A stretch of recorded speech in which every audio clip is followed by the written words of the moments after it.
یا تو بیوی کی طرف سے جذباتی ہو گیا، عورت کی طرف سے تو وہ اسی کی گائے گا، یا شوہر کی طرف سے ہو گیا تو وہ اسی کی گائے گا. تو یہ ادارہ کیسے؟ پھر تو یہ تو مسئلہ خراب ہونا ہی ہے.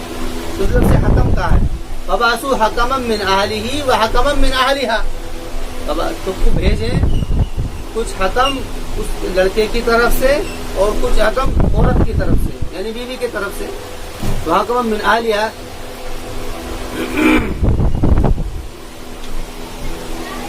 ان یریدا اصلاحا، اگر ان کا ارادہ ہو اصلاح کرنے کا.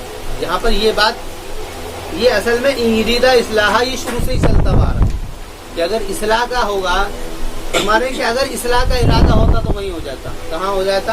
انہی تین کام کے اندر. تو اس کا مطلب یہ ہے کہ ان کے آپس کے اندر گڑبڑ ہے، آپس کے اندر ان کے اندر گڑبڑ ہے. یہ اصلاح کا معاملہ ان کے اندر نہیں ہو سکتا ہے. اگر ان کے اندر آپس میں رہن سہن کا معاملہ کرنا ہوتا تو یہ وہیں پر سمجھ جاتا. اس لیے یہاں پہ لفظ اس طرح اشارہ کیا ہے کہ اگر تمہارا ارادہ اصلاح کا ہو، اگر اصلاح کا ارادہ ہوگا تو ایسے ہی آدمی بھیجے جائیں گے، اور اگر اصلاح کا ارادہ نہیں ہوگا، اپنی بات کو سامنے رکھنا ہوگا تو پھر جذباتی آدمی بھیجے جائیں گے. یریدا اصلاح یوفق اللہ بینہما.